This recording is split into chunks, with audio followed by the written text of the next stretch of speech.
Hello friends, welcome to the success Kendra. Friends, आप सभी को गुड इवनिंग।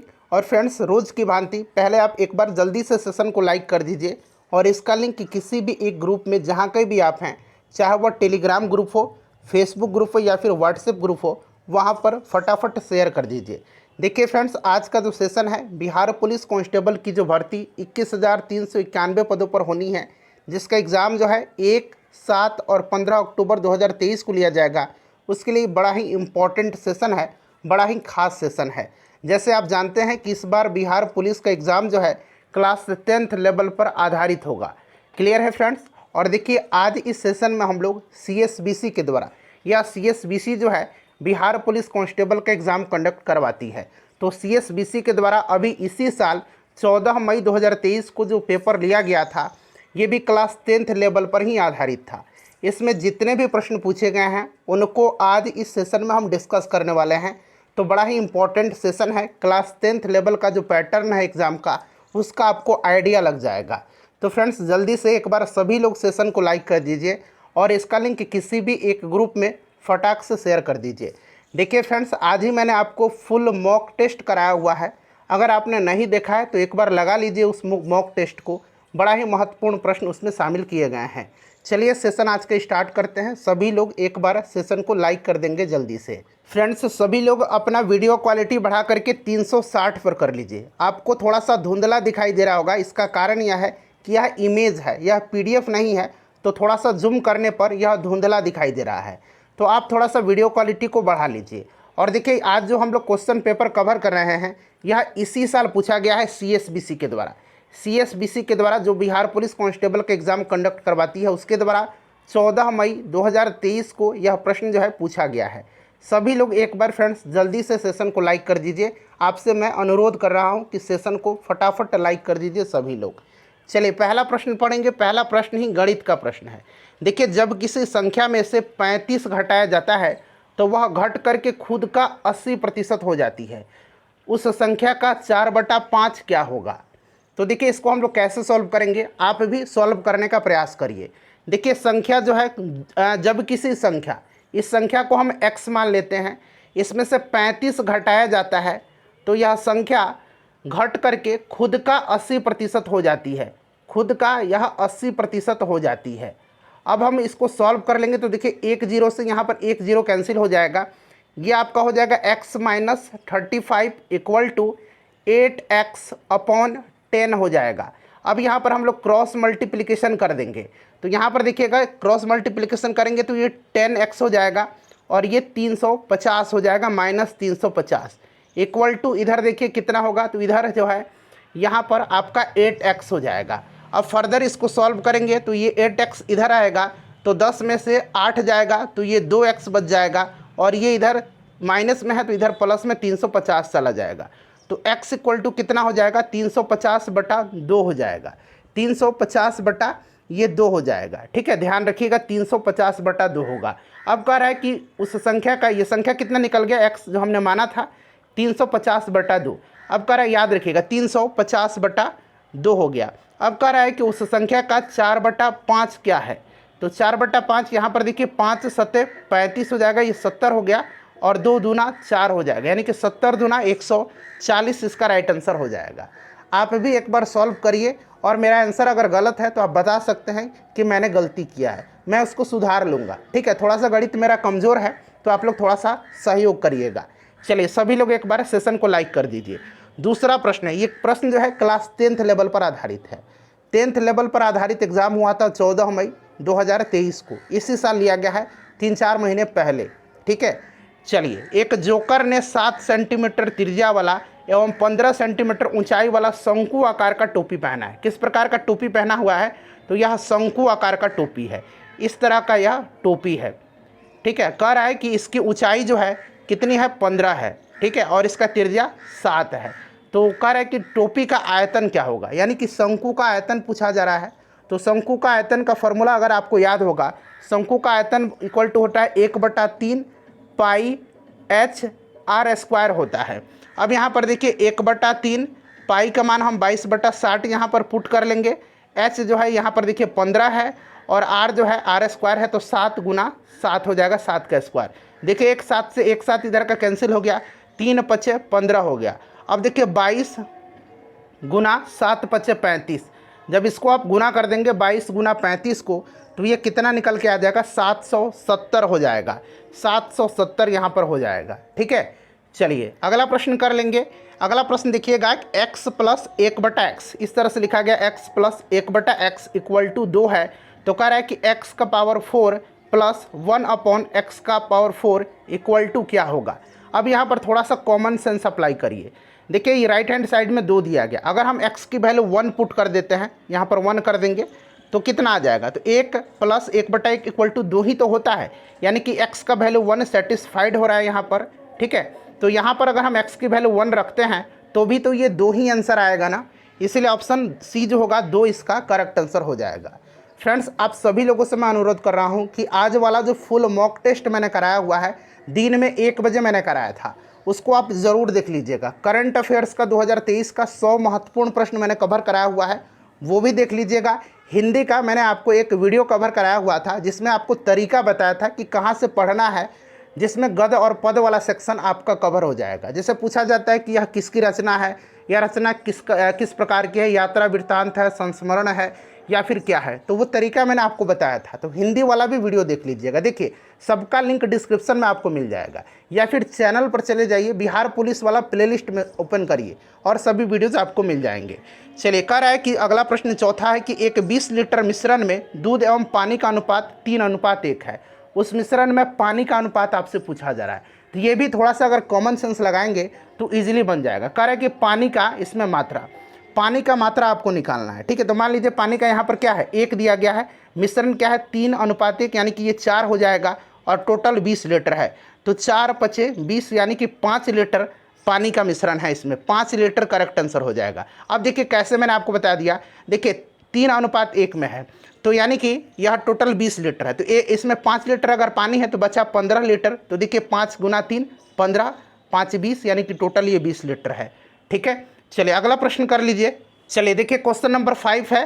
ठीक है फ्रेंड्स, थोड़ा सा आप लोग वीडियो का क्वालिटी बढ़ा दीजिए, जैसे मैंने बताया था 360 पर कर लीजिए, चूँकि ये इमेज है और जूम करने पर थोड़ा सा धुंधला हो जा रहा है। कोई इशू नहीं है, थोड़ा सा क्वालिटी बढ़ा लेंगे तो स्पष्ट दिखाई देगा। देखिए सामान्य प्रकार के द्विफोकल लेंसों में ऊपरी और निचले भाग क्रमशः होते हैं। ये प्रश्न मैंने पहले भी कराया था, एग्जाम के पहले जब मैं प्रश्न कवर करवा रहा था उस समय भी मैंने ये कराया था। और देखिए ये प्रश्न पूछ लिया गया था एग्जाम में, एकदम हूबहू प्रश्न पूछा गया था। साइंस के 3-4 प्रश्न मैंने करवाए थे, वो हूबहू पूछ लिया गया था। तो देखिए ये अवतल और उत्तल लेंस होता है। कौन सा, अवतल और उत्तल लेंस। देखिए सबको आंसर लाइव चैट में कमेंट करना है, मेरे प्यारे भाई बहन, सब लोग आंसर लाइव चैट में कमेंट करिए। चलिए आगे बढ़ेंगे, नेक्स्ट क्वेश्चन कर लेंगे कि निम्नलिखित में से कौन सी प्रक्रिया दीर्घ तरंग विकिरण का भाग नहीं है। Which one of the following process is not a part of long wave radiation. कौन सा इसमें से जो है दीर्घ तरंग विकिरण का भाग नहीं है। ऑप्शन में दिए गया चालन, विखरना यानी कि स्कैटरिंग, संवहन और विकिरण। कौन सा भाग नहीं है, थोड़ा सा और जूम करता हूँ ताकि आपको दिखाई दे, तो ये आपका स्कैटरिंग हो जाएगा। विखरना जो है यह दीर्घ तरंग विकिरण का भाग नहीं है। ठीक है, चलिए अगला प्रश्न पढ़ेंगे कि निम्नलिखित में से कौन सा एक समान त्वरण का उदाहरण है। साइंस का प्रश्न है, एक समान त्वरण का उदाहरण इनमें से कौन सा है। ऑप्शन ए में कह रहा है कि एक मुक्त गिरने वाली वस्तु की गति, बी कह रहा है एक ढलान पर लुढ़कती हुई गेंद की गति, ऑप्शन सी कह रहा है कि ए और बी दोनों है, और ऑप्शन डी कह रहा है कि उपरोक्त में से कोई नहीं होगा। तो राइट आंसर इसका क्या हो जाएगा, आंसर फटाफट कमेंट करिए। राइट आंसर इसका ऑप्शन नंबर सी हो जाएगा, ए और बी दोनों जो है यह एक समान त्वरण का उदाहरण है। चलिए अगला प्रश्न करेंगे। देखिए क्वेश्चन नंबर 8 का रहा है कि कोई वस्तु एक तरल में तैरेगी या डूबेगी, यह निम्न में से किस पर निर्भर करता है। Whether an object will float और sink in a liquid depends upon. तो यहाँ पर देखिएगा कोई भी वस्तु तरल में तैरेगी या डूबेगी यह किस पर निर्भर करता है। तो ध्यान दीजिए, अगर वस्तु का डेंसिटी, वस्तु का घनत्व पानी के घनत्व से कम है, वस्तु का घनत्व पानी के घनत्व से अगर कम है तो वस्तु तैरेगी। अगर वस्तु का घनत्व पानी के घनत्व से अधिक होगा तो वस्तु डूब जाएगी। तो यहाँ पर देखिएगा वस्तु और तरल के घनत्व में अंतर, ऑप्शन नंबर इसका सी राइट आंसर हो जाएगा। यहाँ द्रव्यमान दिया गया है, यहाँ भी द्रव्यमान है, यहाँ भी द्रव्यमान है, तो ये गलत है। वस्तु और तरल के घनत्व में अंतर। चलिए अगला प्रश्न करेंगे कि 40 प्रत्येक प्रतिरोधी वाली 3 रजिस्टेंसों को एक समबाहु त्रिभुज इस तरह से जो है इस तरह से जोड़ा गया है। थोड़ा सा इमेज भी मुझे बनाने नहीं आता है, तो ये देखिए इस तरह से जोड़ा गया है। तो कह रहा है कि समबाहु त्रिभुज के आकार में जोड़ा गया है, तो किन्हीं दो कोनों का मध्य प्रभावी रजिस्टेंस आपको बताना है। तो यहाँ पर देखिए एक सबका जो है 4 ओम है, सबका 4 ओम है, तो एक तो सीरीज में हो जाता है, तो 4 + 4 = 8। ये प्रश्न ऑलरेडी मैंने अभी आपको बिहार पुलिस के लिए ही कराया हुआ था। और ये एक 8 ओम हो गया, और एक समानांतर में हो जाता है, एक समानांतर में हो जाता है, ठीक है, एक जो है समानांतर में हो जाता है।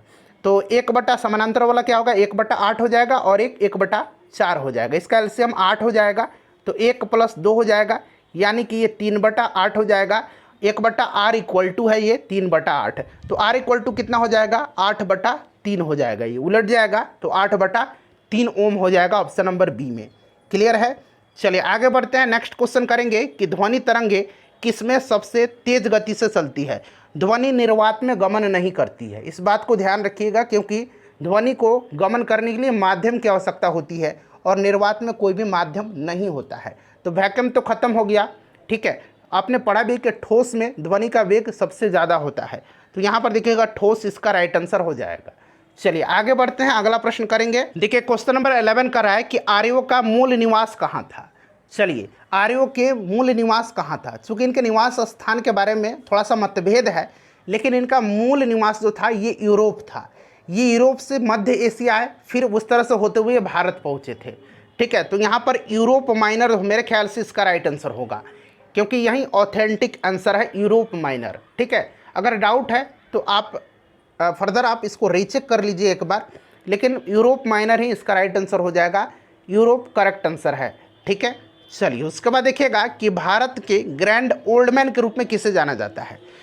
भारत के ग्रैंड ओल्ड मैन के रूप में किसको जाना जाता है, तो ये आपको भी पता है। ऑप्शन में क्या है, दादा भाई नौरोजी दिया गया, पहला ही आंसर सही होगा, ठीक है। Poverty and un British rule in India नामक पुस्तक इन्होंने लिखा है, याद रखिएगा। 1906 का जो कलकत्ता अधिवेशन हुआ था, इसकी अध्यक्षता इन्होंने किया था, ठीक है। चलिए उसके बाद नेक्स्ट क्वेश्चन पढ़ लीजिएगा कि सविनय अवज्ञा आंदोलन के बारे में निम्नलिखित में से कौन सा कथन सही है। चलिए बताइएगा कौन सा कथन सही है। इसकी शुरुआत गांधी जी के चंपारण सत्याग्रह के साथ हुई थी। नहीं, चंपारण सत्याग्रह तो 1917 में हुआ था, और सविनय अवज्ञा 1930 में हुआ था, ठीक है। तो ये गलत हो जाएगा। गांधी इरविन समझौते के तहत कांग्रेस सविनय अवज्ञा आंदोलन छोड़ने को तैयार थी, बिल्कुल तैयार थी। यही वाला जो है ये सही दिया गया है, ठीक है। गांधी इरविन समझौता 5 मार्च 1931 को हुआ था, ठीक है। चलिए ऑप्शन बी इसका राइट आंसर हो जाएगा। अगला प्रश्न कर लेंगे, क्वेश्चन नंबर अब हमारा 14 है, 14 नंबर क्वेश्चन का। अब देखिए 14 नंबर प्रश्न को जरा ध्यान से पढ़िएगा। कह रहा है कि उत्तर वैदिक काल में इंद्र का स्थान किस देवता को मिला था। उत्तर वैदिक काल में, तो उत्तर वैदिक काल में इंद्र का स्थान जो था वो मिला था प्रजापति को, ठीक है। प्रजापति राइट आंसर इसका हो जाएगा, प्रजापति। प्रजापति ध्यान रखिएगा, ठीक है। चलिए नेक्स्ट क्वेश्चन है हमारा कि भारतीय राष्ट्रीय कांग्रेस के प्रथम अधिवेशन की अध्यक्षता किसने किया था। भारतीय राष्ट्रीय कांग्रेस के प्रथम अधिवेशन की अध्यक्षता, इसको एक एग्ज़ाम के तौर पर लगाइए, समझिए कि आप पेपर दे रहे हैं, और सभी लोग अपना अपना स्कोर कमेंट करके बताइए। और फ्रेंड्स प्लीज़ एक बार जल्दी से सभी लोग जिन्होंने लाइक नहीं किया है एक बार सेशन को लाइक कर दीजिए, सभी लोग एक बार लाइक कर देंगे। चलिए तो ये आपका WC बनर्जी थे, व्योमेश चंद्र बनर्जी। यहाँ पर देखिए व्योमेश यहाँ पर अंग्रेजी में सही लिखा गया है, हिंदी में क्या किया गया, उमेश चंद्र बनर्जी लिख दिया गया है। तो यहाँ पर ऑप्शन डी हो जाएगा, चूँकि अंग्रेजी में सही लिखा गया है तो डी आंसर ही अंग्रेजी वाला ही मान्य होता है। क्लियर। 1885 में हुआ था बम्बई में, इसकी अध्यक्षता WC बनर्जी ने किया था। और भारतीय राष्ट्रीय कांग्रेस की स्थापना भी 1885 में हुआ था, A.O. ह्यूम ने किया था। यहाँ पर देखिए A.O. ह्यूम दिया गया है। क्लियर। चलिए उसके बाद देखिएगा कि निम्नलिखित में से कौन सही रूप से सुमेलित नहीं है। सुमेलित, अलाई दरवाज़ा का निर्माण किसने करवाया था, अलाउद्दीन खिलजी ने, सही दिया गया है। कुतुब मीनार का निर्माण कर शुरू करवाया था इल्तुतमिश ने, और पूरा किया था कुतुबुद्दीन ऐबक ने शुरू करवाया था, और पूरा किया था इल्तुतमिश ने, सही है। हिसार ये फिरोज शाह तुगलक ने स्थापित किया था। जमात खाना मस्जिद जो है ये बलवन ने नहीं स्थापित किया था, जमात खाना मस्जिद जो है इसकी स्थापना करवाया था अलाउद्दीन खिलजी का पुत्र खिज्र खान ने, अलाउद्दीन खिलजी का पुत्र खिज्र खान ने, ठीक है। तो ऑप्शन नंबर बी जो है यह सुमेलित नहीं है। याद रखिएगा जमात खाना मस्जिद का निर्माण किसने करवाया था, तो खिज्र खान ने, अलाउद्दीन खिलजी का पुत्र खिज्र खान ने, ठीक है। चलिए अगला प्रश्न करेंगे अब देखिए क्वेश्चन नंबर 17 क्या कह रहा है कि निम्नलिखित में से किसने कहा कि कांग्रेस वास्तव में हथियारों के बिना गृह युद्ध है। या किसने कहा था, किसका स्टेटमेंट है कि कांग्रेस वास्तव में हथियारों के बिना गृह युद्ध है। तो ये कहा था सर सैयद अहमद खान ने। किसने कहा था, सर सैयद अहमद खान ने कहा था। चलिए उसके बाद देखिएगा कि किस युद्ध में हार के बाद नेपोलियन को सेंट हेलेना द्वीप पर निर्वासित कर दिया गया था। ये प्रश्न हूबहू पूछ लिया गया था जो मैंने कराया था। तो 1815 के वाटरलू के बाद, ठीक है, 1815 के वाटरलू के युद्ध के बाद सेंट हेलेना द्वीप पर इसको निर्वासित कर दिया गया था, जहां 1821 में इसकी मृत्यु हो गई थी। चलिए ध्यान रखिएगा, इंपॉर्टेंट क्वेश्चन है ये। उसके बाद देखिए अंग्रेजी का प्रश्न है कि most appropriate antonym of the given word, यानी कि उल्टा शब्द बताना है फ्रीक्वेंट का। फ्रीक्वेंट का मतलब होता है अक्सर, ठीक है, फ्रीक्वेंट का मतलब अक्सर होता है, और ओकेजनल का कभी कभी होता है, ठीक है, यदा कदा। ओकेजनल इसका उल्टा हो जाएगा। चलिए यहाँ पर choose the correctly spelled word. अच्छा, टेम्परामेंट इसमें दिया गया है। टेम्परामेंट सही का कौन सा है, टेम्परामेंट का स्पेलिंग इसमें सही कौन सा है, ये आपको बताना है। बताइए, सभी लोग सोच समझ करके इसका आंसर कमेंट करिए। टेम्परामेंट जो होता है TEMPERAMENT, यहाँ पर देखिए मैं लिख देता हूँ TEMPERAMENT, यह है टेम्परामेंट, ठीक है, टेम्परामेंट ऐसे लिखा जाता है। चलिए क्वेश्चन नंबर 21 करिए। देखिए क्वेश्चन नंबर 21 जो है ये फिल इन द ब्लैंक्स है, ठीक है, प्रीपोजिशन फिल करना है। यहाँ पर नथिंग कैन डेटर हिम, खाली स्थान दिया गया, pursuing his aim of life, ठीक है, nothing can deter him pursuing his aim of life.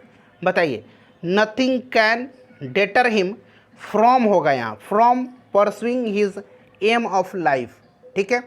चलिए उसके बाद नेक्स्ट क्वेश्चन है, इसमें भी आपको प्रीपोजिशन फिल करना है। Most of the family members descended, खाली स्थान दिया गया है, the suggestion he made. Most of the family members descended, खाली स्थान दिया गया है, द सजेशन ही मेड। तो most of the family members descended from the suggestion he made, from यहाँ पर भी होगा। चलिए उसके बाद देखिएगा कि change of appearance to deceive और हाइड द आइडेंटिटी, ठीक है, change of appearance to deceive और हाइड द आइडेंटिटी। चलिए वन वर्ड सब्स्टिट्यूशन है, एक शब्द इसके लिए बताना है। तो इसको कहते हैं डिस्ग्यूज, डिस्ग्यूज कहते हैं, ठीक है, पहचान छुपाना। क्लियर। चलिए उसके बाद पैसिव में इसको बदलना है। Correct, look they have painted the door, इसका पैसिव बनाइए, look they have painted the door. चलिए सभी लोग प्रयास करिएगा कि कौन सा इसमें से सही है। तो इसका होगा look the door has been painted, ठीक है। तो ऑप्शन नंबर यहाँ पर सी हो जाएगा। कुछ लोग यहाँ पर बनाएंगे look the door has been painted by them, ये भी सही है, बाई देम भी जोड़िएगा तो भी सही है, ठीक है। यहाँ पर देखिए look the door has been painted, इतना भी सही है, या फिर look the door has been painted by them, ये भी सही है। चलिए उसके बाद देखिएगा यहाँ पर मोस्ट एप्रोप्रिएट सिनोनिम, यानी कि समानार्थी शब्द बताना है। किसका, तो एस्टिमेट का, एस्टिमेट का बताना है। चलिए बताइएगा एस्टिमेट का इसमें से कौन सा सिनोनिम है। तो ये आपका एसएस हो जाएगा, ऑप्शन ए राइट आंसर हो जाएगा, ASSESS, ठीक है, ध्यान रखिएगा। चलिए क्वेश्चन नंबर 26 कर लीजिए। अब देखिए क्वेश्चन नंबर 26 का रहा है, क्या है, यह इडियम है, ठीक है। कह रहा है कि चाइल्ड्स प्ले, मतलब समझ में ही आ गया आपका, बच्चों का खेल। तो क्या कोई चीज़ आसान है, बच्चों का खेल बोलते हैं ना कि यार ये बच्चों का खेल है। तो something that is very easy, option B. सच में ये प्रश्न भी बच्चों का खेल ही था। थोड़ा सा आप यहाँ पर दिमाग लगा करके बना दीजिएगा। चलिए निम्न में से किस कवि ने लक्षण ग्रंथ नहीं लिखा है। हिंदी का क्वेश्चन है, किस कवि ने लक्षण ग्रंथ नहीं लिखा है। बताइए लक्षण ग्रंथ इनमें से किसने नहीं लिखा है। तो देखिए इनमें से लिखा नहीं है किसने, तो बिहारी लाल ने नहीं लिखा है। तो यहाँ पर देखिए बिहारी दिया गया, बिहारी लाल ने लक्षण ग्रंथ नहीं लिखा है, ठीक है। शुद्ध वर्तनी का चयन कीजिए, इसमें से फुर्तीला सही कौन सा लिखा गया है। चलिए बताइएगा, थोड़ा सा क्वालिटी वीडियो का बढ़ा लीजिए, 360 कर लीजिए। चलिए बताइएगा इसमें से फुर्तीला कौन सा सही लिखा गया है। तो फुर्तीला जो है इसमें से सही लिखा गया आपका, फुर्तीला इस तरह से सही लिखा जाता है, ठीक है, इस तरह से फुर्तीला जो लिखा जाता है, फुर्तीला इस तरह से सही है, ठीक है फ्रेंड्स। चलिए उसके बाद यहाँ पर देखिए, ये पढ़ करके आपको अरेंज करना है। देखिए इसको किस प्रकार से अरेंज करेंगे, तो 1 नंबर पर तो ये दिया गया है और 6 नंबर पर यानी कि पहला सेंटेंस ये होगा और आखिरी सेंटेंस ये होगा। अब इसको एक मीनिंगफुल में अरेंज करना है, ठीक है, अर्थपूर्ण बन जाइए। तो देखिए यहाँ ऑप्शन दिया गया है, तो सबसे पहले मैं आपको ऑप्शन बता दूंगा तो ज़्यादा बेटर होगा आपको यहाँ पर समझने में। तो यहाँ पर देखिए ऑप्शन जो होगा यहाँ पर व, ठीक है, उसके बाद ऑप्शन डी हो जाएगा व, र, ल और य। अब यहाँ पर देखिए, अब ये इसको आसानी से आप बनाइएगा, य है ये। मरुभूमि राजस्थान के प्रत्येक स्थली पर वहाँ के वीरों का रक्त प्रवाहित हुआ, जहाँ की देवियों ने अपने सतीत्व की रक्षा के लिए अपने प्राण अग्निदेव को समर्पित कर दिए, जहाँ पद्मिनी और लक्ष्मीबाई ने देश के हितार्थ तलवार धारण कर शत्रुओं का मान मर्दन किया। ये बिल्कुल अरेंज मैंने किया है, मीनिंगफुल बना दिया है मैंने इसको, इसलिए ऑप्शन डी राइट आंसर हो जाएगा, ठीक है। व र ल य, व र ल य ऑप्शन डी में दिया गया है, देख लीजिए, ठीक है। एक प्रश्न ऐसा और पूछा गया था, आगे मिलेगा आपको। रात्रि का पर्यायवाची नहीं है इसमें से कौन सा? तो रात्रि का यामिनी है, रजनी है, निशा है, ठीक है, सजनी नहीं है, सजनी राइट आंसर हो जाएगा। चलिए 31 नंबर देखिए, 31 नंबर पढ़िएगा कि सर्वज्ञ, उसके लिए आपको यहाँ पर सही विकल्प चुनना है। सर्वज्ञ किसको कहा जाता है? सर्वज्ञ इस तरह से लिखा गया है सर्वज्ञ। तो सर्वज्ञ इसको कहा जाता है जो सब विषय में जानकारी रखता हो, जिससे सब विषय में जानकारी हो, जो सब जगह व्याप्त हो उसको सर्वव्यापक कहा जाता है, जो सब जगह व्याप्त हो उसको सर्वव्यापक कहा जाता है। ये भी आप ध्यान रखिएगा, ठीक है। चलिए उसके बाद देखिएगा कि निम्नलिखित वाक्यांशों में से कौन सा पार्थिव शब्द के लिए उपयुक्त है। ये पार्थिव शब्द दिया गया है और पूछा गया इसके लिए उपयुक्त कौन सा है। जिसका संबंध मनुष्यों से हो, जिसका संबंध पृथ्वी से हो, जिसका संबंध ईश्वर से हो, जिसका संबंध प्रथा से हो, बताइए। तो देखिए राइट आंसर इसका जिसका संबंध पृथ्वी से है उसको पार्थिव कहा जाता है। उसके बाद देखिए विपर्यार्थक शब्द बताना है अनुराग का। अनुराग का विलोम शब्द क्या होगा? अनुराग का विलोम शब्द क्या होगा? अनुराग का विराग होता है। चलिए उसके बाद देखिएगा कि जो अच्छा बोलता हो उसके लिए एक शब्द बताइए। जो अच्छा बोलता हो उसको क्या कहेंगे? थोड़ा सा जूम करता हूँ ताकि और आपको स्पष्ट दिखाई दे। हाँ बताइए। जो अच्छा बोलता हो उसको सुवक्ता बोला जाता है। क्या बोला जाता है उसको? उसको सुवक्ता बोला जाता है। देखिए अब ये भी उसी तरह का है, पहला सेंटेंस ये है और आखिरी सेंटेंस ये है। अब आपको यहाँ पर मीनिंगफुल यहाँ पर आपको बनाना है। चलिए कोशिश करिए एक बार, कोशिश करिए एक बार। देखिए कभी कभी तय करना, कभी कभी तय करना यह कठिन हो जाता है, कभी कभी तय करना कठिन हो जाता है कि मानवीय विकास का इतिहास षड्यंत्रों से बना है या यह राजा सम्राटों की युद्धों और सारी यात्रा आदि शब्द से शुरू होकर के किताब दर किताब होती हुई हम तक आई है। तो बिल्कुल मैंने आपको अरेंज में बताया है र य ल व, ठीक है। इसको आप आसानी से पकड़ सकते हैं क्योंकि देखिए इसमें र ऑप्शन से एक ही ऑप्शन स्टार्ट हो रहा है। कभी कभी यह तय करना कठिन हो जाता है, तो र जैसे ही आप पढ़ेंगे देखिए र स्टार्टिंग में सिर्फ यहीं पर है, इसीलिए ऑप्शन बी जल्दी से आप क्लिक कर दीजिएगा। चलिए अगला प्रश्न कर ले। अब यहाँ पर ये वाला प्रश्न देखिएगा कि the largest cell in the human body is, मानव शरीर की सबसे बड़ी कोशिका कौन सी है? तो मानव शरीर की जो सबसे बड़ी कोशिका है वो अंडाणु है। अंडाणु मानव शरीर की सबसे बड़ी कोशिका है और मानव शरीर की सबसे लंबी कोशिका जो है, सबसे लंबी कोशिका तंत्रिका कोशिका है। तो प्रश्न में अंडाणु ऑप्शन में नहीं दिया गया है, यह सबसे लंबी कोशिका है और सबसे बड़ी कोशिका है और सबसे यहाँ पर लंबी पूछा गया है तो लंबी हो जाता आपका तंत्रिका कोशिका। लेकिन इस प्रश्न के हिसाब से आंसर अंडाणु होना चाहिए, अंडाणु ऑप्शन में नहीं है, इसीलिए हम लोग यहाँ पर तंत्रिका कोशिका पर टिक लगाएंगे। जो मैंने बता दिया उसको आप ध्यान रखिएगा, ठीक है। चलिए कह रहा है कि वायु जनित रोग इनमें से कौन सा है? तपेदिक, डिफ्थीरिया, निमोनिया या फिर सभी? कौन सा इसमें से वायुजनित रोग है? तो देखिए इसमें से सभी के सभी जो हैं ये वायुजनित रोग हैं, ठीक है। चलिए उसके बाद देखिएगा कि मानो या न मानो, मानो या न मानो आपके नाखून, बाल, त्वचा समान पदार्थ से बने होते हैं। यह जानवरों के खुरों और सींग में भी होते हैं। खुर और सींग यहाँ पर कट गया है, खुर और सींग में भी होते हैं। यह एक प्रोटीन है जिससे कहते हैं। तो हमारा नाखून, बाल, त्वचा और जो जंतु हैं, जानवर हैं, उनके सींग और खुर ये केराटिन के बने होते हैं। किसके? कीरेटिन के बने होते हैं, ध्यान रखिएगा। निम्नलिखित में से कौन सा मनुष्य में अवशेषी अंग का उदाहरण है? अवशेषी अंग जिनका व्यक्ति कम उपयोग करता है और उनकी वृद्धि जो है वो रुक जाती है, अवशेषी अंग कहलाते हैं। अपेंडिक्स जो है ये अवशेषी अंग है। साथ ही साथ यहाँ पर देखिए ईयर मसल्स जो है, कान की मांसपेशी, ये भी अवशेषी अंग ही है हमारे शरीर की। तो ऑप्शन नंबर यहाँ पर बी राइट आंसर इसका हो जाएगा। ठीक है, चलिए आगे बढ़ेंगे, 40 नंबर प्रश्न करेंगे। देखिए 40 नंबर क्वेश्चन आसान पूछ लिया गया है कि किसके संचय के कारण मांसपेशियों में थकान होती है? तो मांसपेशियों में थकान जो होती है लैक्टिक एसिड के कारण होती है, आपको भी पता है लैक्टिक अम्ल इसका राइट आंसर हो जाएगा। चलिए उसके बाद देखिएगा कि जीवित सरल ऊतक जो पौधे के बढ़ते भागों को सहारा प्रदान करता है वह है, देखिए वनस्पति विज्ञान का एक मैंने थ्योरेटिकल चैप्टर कराया हुआ है, तो अगर आप उसको देख लेंगे तो ये सब प्रश्न आप बना देंगे। देख लीजिएगा भाई, प्रश्न 2-3 पूछा जाएगा वनस्पति विज्ञान से। ठीक है, तो यह आपका कोलेनकाइमा हो जाएगा। कौन सा? कोलेनकाइमा जो है यह जीवित सरल ऊतक है जो पौधों को बढ़ते भागों को सहारा प्रदान करता है। ठीक है, चलिए उसके बाद देखिए पादप कोशिकाओं में तीक्ष्णता और कठोरता किसके कारण प्रदान की जाती है? किसके द्वारा प्रदान की जाती है? पादप कोशिकाओं में तीक्ष्णता और कठोरता किसके द्वारा प्रदान की जाती है? तो ये प्रदान की जाती है कोशिका रस से भरी रिक्तिकाएं के द्वारा। ऑप्शन डी राइट आंसर हो जाएगा। ये एकदम हूबहू लूसेंट का क्वेश्चन है।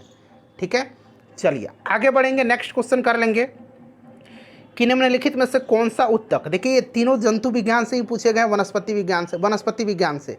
जंतु विज्ञान का अलग टॉपिक है, वनस्पति विज्ञान के ये तीनों प्रश्न आपको लाइन से मिल गया। कौन सा ऊतक पौधे के तनों का घेरा बढ़ाने के लिए उत्तरदायी है? कौन सा है? तो ये लैटरल मेरिस्टेम है, यानी कि पार्श्व प्रविभाजी। ठीक है, पार्श्व प्रविभाजी, ध्यान रखिएगा। चलिए अगला प्रश्न 42 नंबर करिए।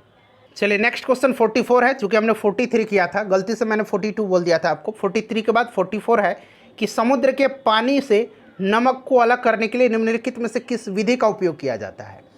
समुद्र के पानी से नमक को अलग करने के लिए किस विधि का उपयोग किया जाता है? तो यह विधि जो है, यह विधि वाष्पीकरण भी है और क्रिस्टलीकरण भी है। ठीक है, इवोपरेशन एंड क्रिस्टलाइजेशन। ठीक है, तो क्रिस्टलीकरण और वाष्पीकरण, ए और सी दोनों राइट आंसर हो जाएगा। करेक्ट किसमें से किसमें सबसे अधिक न्यूट्रॉन है? तो न्यूट्रॉन निकालने के लिए तरीका आपको पता है, ऊपर वाले से नीचे वाले को घटा दीजिए, एटॉमिक मास से एटॉमिक नंबर को। तो देखिए 59 में से 26 जाएगा तो कितना बचेगा? तो ये 33 बचेगा। यहाँ पर देखिएगा 61 में से 29 जाएगा तो कितना बचेगा? तो ये 32 बचेगा। यहाँ देखिए 60 में से 30 गया, 30 बचा। 61 में से 30 गया, 31 बचा। तो किसमें न्यूट्रॉन अधिक है? तो ऑप्शन ए में। क्लियर? चलिए बुलेट प्रूफ स्क्रीन में निम्नलिखित में से किस शीशा का प्रयोग किया जाता है? बताइए, बुलेट प्रूफ स्क्रीन में किस शीशा का प्रयोग किया जाता है? चलिए सभी लोग जल्दी से आंसर कमेंट करिए और एक बार प्लीज़ फ्रेंड्स सेशन को लाइक कर दीजिए। मैं आपके लिए लगातार प्रयास कर रहा हूं कि किस प्रकार से आपकी बेहतरीन तैयारी हो सके, यह मेरा हमेशा से प्रयास रहता है।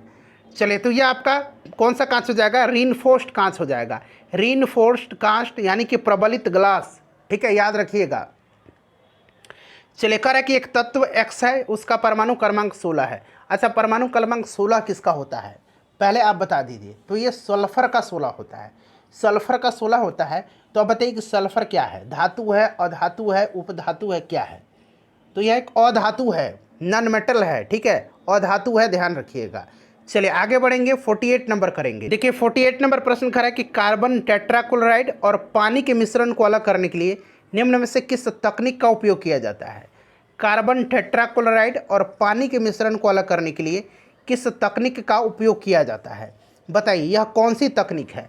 तो फ्रेंड्स यह तकनीक जो है इसका नाम है, कौन सा तकनीक बताइए? राइट आंसर इसका क्या हो जाएगा? Separating funnel. ठीक है, सेपरेटिंग फनल इसका करेक्ट आंसर हो जाएगा। चलिए उसके बाद नेक्स्ट क्वेश्चन है हमारा कि एक घोल में 405 ग्राम पानी है और 50 ग्राम सामान्य नमक है। घोल की सांद्रता आपसे पूछा जा रहा है। तो घोल की सांद्रता मास ऑफ सॉल्यूट बटा mass of solution. Mass of solute है ये और ये मास ऑफ सॉल्यूशन है। ठीक है, गुना 100 कर दीजिए।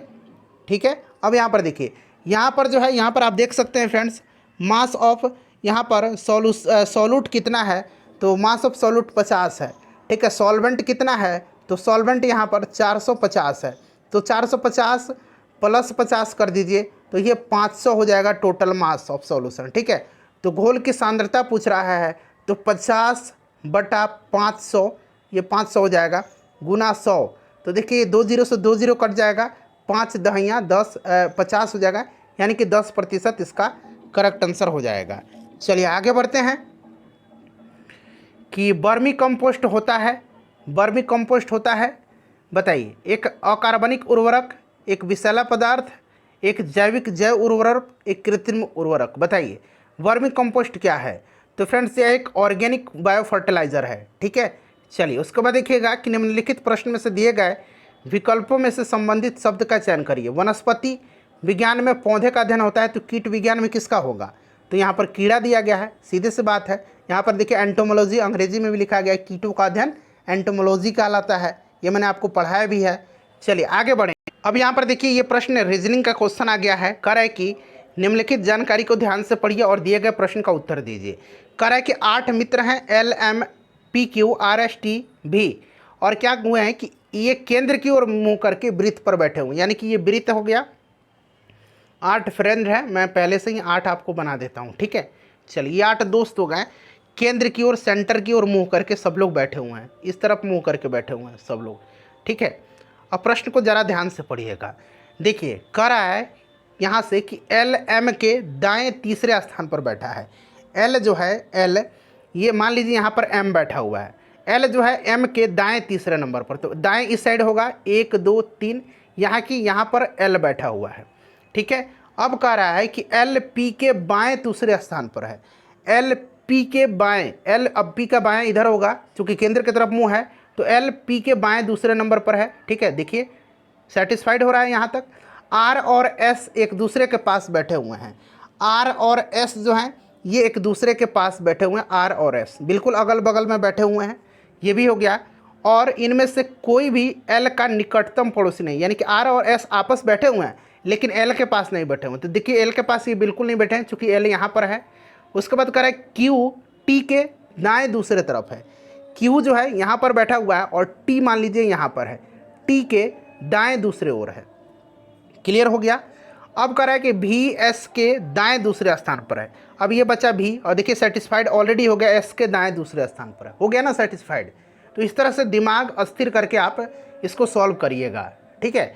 अब कह रहा है कि V के बाएं तीसरे स्थान पर कौन बैठा है, V के बाएं तीसरे स्थान पर, बाएं इधर आएगा बाएं, तो 1 2 3 तीसरा स्थान पर R बैठा हुआ है ना, आसान हो गया ना, R बैठा हुआ है, देख लीजिए 1 2 3 तीसरा स्थान पर बाएं R बैठा हुआ है, R होगा।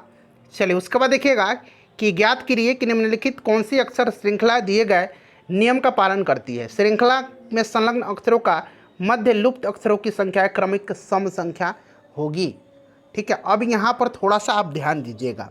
चलिए A B C D E F G H I J K L M N O P Q R S T U V W X Y और मानिए यहाँ Z है, ठीक है।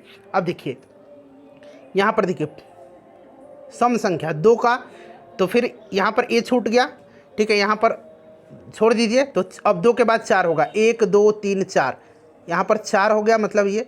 अब फिर इसको छोड़िए और यहाँ पर अब 4 के बाद ये आपका 6 होगा, 1 2 3 4 5 6, ठीक है, ये 6 हो गया। फिर P को छोड़ दीजिए, 6 के बाद अब 8 होगा, 1 2 3 4 5 6 7 8, ठीक है। अब बच गया यहाँ पर Y, तो यहीं बन रहा है A D I और Y P Y, A D I P और Y, A D I P Y, option C हो जाएगा, ठीक है। चलिए उसके बाद कह रहा है कि 6 दोस्त फिर से सर्किल पर केंद्र की ओर मुँह करके बैठे हुए हैं, 6 दोस्त हैं, ठीक है, 1 2 3 4, अभी 4 ही मैं बना लेता हूँ, और एक यहाँ पर, चलिए 5वां मैंने बना लिया, और एक यहाँ पर मैं 6ठा बना लेता हूँ, ठीक है। चलिए उसके बाद देखिए कह रहा है कि 6 दोस्त जो है केंद्र की ओर मुँह करके बैठे हुए हैं। दीपा, प्रकाश और पंकज, दीपा जो है यहाँ पर देखिए, दीपा ये प्रकाश और पंकज के बीच में बैठी हुई है। मान लीजिए ये दीपा कोई लड़की है, कह रहा है कि यह पंकज और प्रकाश के बीच में बैठे हुए, प्रकाश और पंकज के बीच में बैठे हुए, यहाँ पर पंकज है। चलिए यहाँ तक समझ में आ गया। अब कह रहे हैं कि प्रीति मुकेश और ललित के बीच में है, प्रीति जो है, प्रीति यहाँ पर मान लीजिए ये प्रीति है, प्रीति कह रहा है कि मुकेश और ललित के बीच में है। ठीक है, अब आगे एक स्टेप पढ़िएगा। ठीक है, कह रहा है कि प्रकाश और मुकेश एक दूसरे के विपरीत हैं। प्रीति जो है या मुकेश और ललित के बीच में बैठे हुए हैं, मुकेश और ललित के बीच में बैठे हुए हैं। ठीक है, और प्रकाश और मुकेश एक दूसरे के विपरीत हैं, तो ये तो सेटिस्फाइड नहीं होगा, मुकेश को हमको यहाँ रखना पड़ेगा क्योंकि मुकेश और प्रकाश एक दूसरे के देखिए विपरीत बैठे हुए हैं। अब यहाँ पर ललित आ जाएगा। ठीक है, तो ये 6 फ्रेंड हो गए पूरे। अब कह रहा है कि प्रकाश के दाएं ओर कौन बैठा हो, तो प्रकाश के दाएं ललित बैठा हुआ है, प्रकाश के दाएं, क्योंकि ये केंद्र की ओर मुँह करके बैठे हुए हैं, तो ललित होगा इसका राइट आंसर। समझ गए ना। चलिए अगला प्रश्न करेंगे। देखिए 55 नंबर का रहा है कि निम्नलिखित में से कौन आंध्र प्रदेश की नई राजधानी है। तो चूंकि अमरावती होनी थी, लेकिन वहाँ के जो मुख्यमंत्री हैं जगनमोहन रेड्डी, इन्होंने विशाखापट्टनम को राजधानी घोषित किया। विशाखापट्टनम होगा। ये प्रश्न करंट अफेयर्स का है।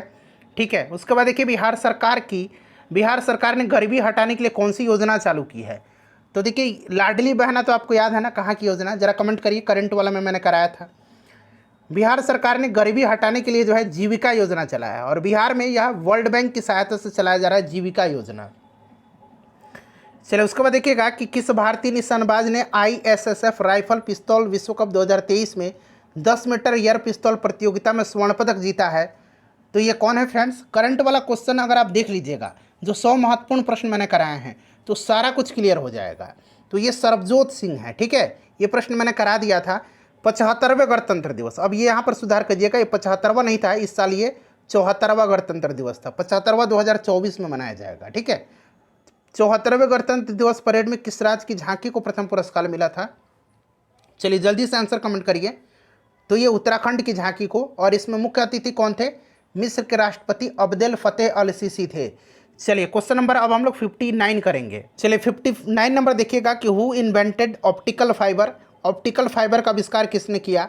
ये प्रश्न मैंने करा दिया आपको, आंसर जल्दी बता दीजिए।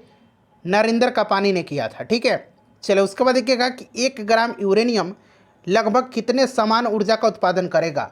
1 ग्राम यूरेनियम लगभग कितने समान ऊर्जा का उत्पादन करेगा। 1 gram of uranium will produce energy equivalent to approximately 4.5 ton उच्च ग्रेनेड कोयला के बराबर। ठीक है, ध्यान रखिएगा। चलिए आगे बढ़ेंगे। कह रहा है कि एक परमाणु इकाई के क्रिटिकल बनने का अर्थ क्या है। एक परमाणु इकाई के क्रिटिकल बनने का अर्थ क्या है, चलिए बताइएगा। करेक्ट आंसर इसका क्या होगा, राइट आंसर इसका क्या होगा। तो ईंधन नाभिक में स्वतः विभाजन के कारण बनने वाली श्रृंखला प्रतिक्रिया स्थापित हो गई है। ठीक है, चलिए अगला प्रश्न करेंगे अब हम लोग 61 के बाद 62 नंबर। देखिए 62 नंबर है कि निम्नलिखित में से कौन सा अस्पताल हाल ही में कैंपस में फायर स्टेशन वाला भारत का पहला अस्पताल बन गया है। तो यह अस्पताल कौन सा है, करंट का प्रश्न है, अभी भी इम्पोर्टेंट है क्योंकि पेपर इसी साल हुआ है। तो ये एम्स दिल्ली है। ठीक है, चलिए उसके बाद देखिएगा कि डिजिटल नियमों में हुए बदलाव के चलते किस कंपनी ने भारत में अपना काम बंद कर दिया। डिजिटल नियम में बदलाव के कारण, तो यह कंपनी याहू कंपनी है। ठीक है, चलिए उसके बाद देखिएगा कि ओलंपिक ज्वाला किसका प्रतीक है। ओलंपिक ज्वाला जो है यह किसका प्रतीक है, ओलंपिक ज्वाला किसका प्रतीक है। तो राइट आंसर इसका क्या हो जाएगा। तो यह आंसर जो है प्राचीन और आधुनिक खेलों के बीच निरंतरता। ठीक है, continuity between the ancient and modern game. ठीक है, ऑप्शन बी राइट आंसर हो जाएगा। चलिए उसके बाद नेक्स्ट क्वेश्चन है कि निम्नलिखित में से कौन एक उच्च न्यायालय की पहली महिला मुख्य न्यायाधीश थी। उच्च न्यायालय की पहली महिला मुख्य न्यायाधीश कौन थी। तो राइट आंसर इसमें से देखिए लीला सेठ हो जाएगा। और सुप्रीम कोर्ट की पहली महिला मुख्य न्यायाधीश, तो ये फातिमा बीबी थी। ठीक है, चलिए आगे बढ़ेंगे, नेक्स्ट क्वेश्चन करेंगे 66 नंबर। देखिए एक प्रश्न मैं आपसे पूछूंगा। ठीक है, क्योंकि जो लोग लाइव सेशन के बाद वीडियो देखेंगे वो लोग कमेंट करके बताएंगे, और आप लोग अभी कमेंट कर दीजिएगा। एक प्रश्न आपके लिए मैं रखता हूँ, थोड़ा सा डिफिकल्ट प्रश्न है, लेकिन सोच समझ करके आप सही आंसर दे दीजिएगा। इसका आंसर देखिए, निम्नलिखित में से कौन भारत रत्न पुरस्कार प्राप्त करता नहीं है। इनमें से किनको भारत रत्न नहीं दिया गया है। तो आपको पता है बिस्मिल्लाह खान को तो दिया जा चुका है, लता मंगेशकर को भी दिया गया है, और सत्यजीत राय को भी दिया गया है। राज कपूर को नहीं दिया गया। राज कपूर राइट आंसर हो जाएगा। चलिए उसके बाद देखिएगा कि बच्चों को इंटरनेट सुरक्षा के बारे में जागरूक करने के लिए गूगल ने किस प्रोग्राम को शुरू किया है, बताइए राइट आंसर क्या होगा इसका। तो गूगल ने जो प्रोग्राम शुरू किया है बच्चों को इंटरनेट सुरक्षा के बारे में जागरूक करने के लिए, वो ग्लोबल किड्स सेफ्टी प्रोग्राम है। ठीक है, चलिए उसके बाद देखिएगा कि भारत की राष्ट्रीय सुरक्षा परिषद के संबंध में निम्नलिखित में से कौन सा कथन सही नहीं है। सही नहीं है, देखिए यह 3 स्तरीय संगठन है, सही है। योजना आयोग के उपाध्यक्ष इसके सदस्य होते हैं, सही है। यह शीर्ष निकाय है जो विशेष रूप से देश की सुरक्षा समस्याओं की देखरेख करती है, सही है। और रॉ और आईबी जो है ये एनएससी यानी कि भारत की राष्ट्रीय सुरक्षा परिषद को रिपोर्ट करते हैं, ये गलत दिया गया है। रॉ और आईबी जो है ये होम मिनिस्ट्री को रिपोर्ट करते हैं। ठीक है, तो ऑप्शन नंबर डी जो है यही जो है सही नहीं है। चलिए क्वेश्चन नंबर 20 कर ले, क्वेश्चन नंबर अब हम लोग 69 कर लेंगे, 69 नंबर। देखिए 69 नंबर है कि धरातल के सर्वाधिक भाग पर निम्नलिखित में से किस चट्टान का विस्तार पाया जाता है। चलिए बताइएगा राइट आंसर क्या हो जाएगा। तो यह चट्टान जो है यह कौन सा आग्नेय चट्टान है। ठीक है, आग्नेय चट्टान है। चलिए उसके बाद नेक्स्ट क्वेश्चन कर रहा है कि निम्नलिखित में से किस महाद्वीप को मानव घर कहा जाता है। चलिए इसी का आंसर मैं आपसे पूछने वाला था। चलिए बताइएगा कि किस महाद्वीप को मानव घर कहा जाता है। इसका आंसर आप कमेंट करके बता दीजिएगा। चलिए और अपना स्कोर इसके साथ ज़रूर बताइएगा। कौन सा ज्वालामुखी क्षेत्र 10,000 धुआओं का घाटी के नाम से जाना जाता है। 10,000 धुआओं की घाटी के नाम से कौन सा ज्वालामुखी जाना जाता है, चलिए बताइएगा। तो यह कटमई ज्वालामुखी है जो अमेरिका में पड़ती है, मैक्सिको में। यहाँ पर देखिएगा कोटोपैक्सी और चिम्बरोजी, यह इक्वाडोर में है। ठीक है, दोनों। एटना, माउंट एटना इटली में है। चलिए क्वेश्चन नंबर नेक्स्ट करेंगे 72 नंबर। देखिए 72 नंबर कह रहा है कि भूपर पट्टी में सर्वाधिक विस्तृत रूप से पाया जाने वाला तत्व कौन सा है, एलिमेंट कौन सा है। एलिमेंट पूछा गया, अगर मेटल पूछता तब एल्युमिनियम होता, तत्व पूछा है तो ऑक्सीजन होगा इसका आंसर। चलिए उसके बाद देखिएगा कि निम्नलिखित में से कौन सी पर्यावरण क्षति बहुउद्देशीय परियोजनाओं के कारण नहीं हुई है। कौन सी पर्यावरण क्षति बहुउद्देशीय परियोजनाओं के कारण नहीं हुई है, तो यह आपका ज्वालामुखी गतिविधि हो जाएगा, वोल्केनिक एक्टिविटी। ठीक है, ये आपका बहुउद्देशीय परियोजनाओं के कारण नहीं हुई है। चलिए उसके बाद देखिएगा कि निम्नलिखित जोड़ों में से विशिष्ट वायु द्रव्यमान की कौन सी विशेषता सही है। समुद्र भूमध्यरेखीय क्षेत्र में गर्म महासागर, बताइए कौन सा इसमें से सही जो है, इसमें से विशेषता सही दिया गया है। समुद्री उष्णकटिबंधीय क्षेत्र में गर्म महासागर, महाद्वीपीय उष्णकटिबंधीय क्षेत्र में कम गर्म महासागर, महाद्वीपीय ध्रुवीय क्षेत्र में नम महासागर, बताइए। तो देखिए इसमें से ऑप्शन नंबर ए जो है समुद्री भूमध्यरेखीय क्षेत्र में गर्म महासागर, ये सही सुमेलित है। ठीक है, चलिए आगे बढ़ेंगे, नेक्स्ट क्वेश्चन करेंगे 75 नंबर। देखिए 75 नंबर है कि निम्न में से कौन सी नदी कुमायूं हिमालय के मिलाम हिमनद से निकलती है। कुमायूं हिमालय के मिलाम हिमनद से निकलती है, बताइए कौन सी नदी है। जल्दी से आंसर कमेंट कर दीजिए और एक बार सभी लोग सेशन को लाइक कर दीजिएगा। जिन्होंने लाइक नहीं किया है प्लीज़ एक बार लाइक कर दीजिए। तो ये गोरी गंगा है। कौन सी नदी, गोरी गंगा जो है यह मिलाम हिमनद से, मिलाम ग्लेशियर से निकलती है। उसके बाद देखिए एस आकार का महासागरीय कटक कौन सा है। तो एस आकार का मैंने बताया था आपको कि एस आकार जो है यह अटलांटिक महासागर का है। किसका है, अटलांटिक महासागर का। यहाँ पर देखिए मध्य अटलांटिक कटक दिया गया है, ऑप्शन बी राइट आंसर होगा। चलिए लोकसभा के चुनाव के लिए अर्हता प्राप्त करने हेतु न्यूनतम आयु, तो लोकसभा के लिए आपका और विधानसभा के लिए 25 साल होता है, राज्यसभा और विधान परिषद के लिए 30 साल होता है। ठीक है, राज्यपाल राष्ट्रपति बनने के लिए 35 साल होता है, तो ध्यान रखिएगा। चलिए 77 के बाद 78 नंबर क्वेश्चन कर लेंगे अब। देखिए 78 नंबर है कि भारत के राष्ट्रपति के चुनाव में विवाद के मामले की जांच कौन करता है, बताइएगा। थोड़ा सा वीडियो क्वालिटी बढ़ा लीजिए मेरे भाई बहन, आपको स्पष्ट दिखाई देगा। तो ये सुप्रीम कोर्ट करता है, भारत का सर्वोच्च न्यायालय, आपको पता है। चलिए उसके बाद देखिएगा कि किसके नाम के अंतर्गत केंद्र सरकार के कार्यकारी क्रियाएँ किए जाते हैं। केंद्र सरकार के कार्यकारी क्रियाएं जो हैं किसके नाम के अंतर्गत किए जाते हैं, तो ये आपको पता है, राष्ट्रपति। ठीक है, चलिए कार्यकारी प्रमुख होता है। बिहार में संसदीय सीटों की संख्या पूछा गया है, ये सब मैंने आपको बिहार स्पेशल वाला वीडियो में करा दिया था। 2 ही बिहार स्पेशल का वीडियो मैंने कराया हुआ है और 2 ही में से ये सारा प्रश्न देख रहे हैं ना, पूछा गया है। तो 2 वीडियो देख लीजिएगा। ठीक है, 10 वीडियो से अच्छा 2 ही वीडियो लगभग 50 मिनट के आसपास का होगा, दोनों मिला करके देख लीजिएगा, 40 राइट आंसर हो जाएगा। चलिए आगे बढ़ेंगे, 81 नंबर कर लेंगे अब। देखिए 81 नंबर कर रहा है कि भारतीय संविधान ने सुदृढ़ केंद्र के साथ संघीय प्रणाली कहाँ से ली। संघीय प्रणाली मैंने आपको बताया था, संघीय और संसदीय। ठीक है, संसदीय तो ब्रिटेन से लिया गया है और संघीय लिया गया है कहाँ से, तो ये कनाडा से लिया गया है। चलिए सभी लोगों का राइट आंसर है। उसके बाद देखिएगा कि छठी अनुसूची के बारे में मैं चिल्ला करके बोलता हूँ कि छठी अनुसूची बार बार पूछा जाता है।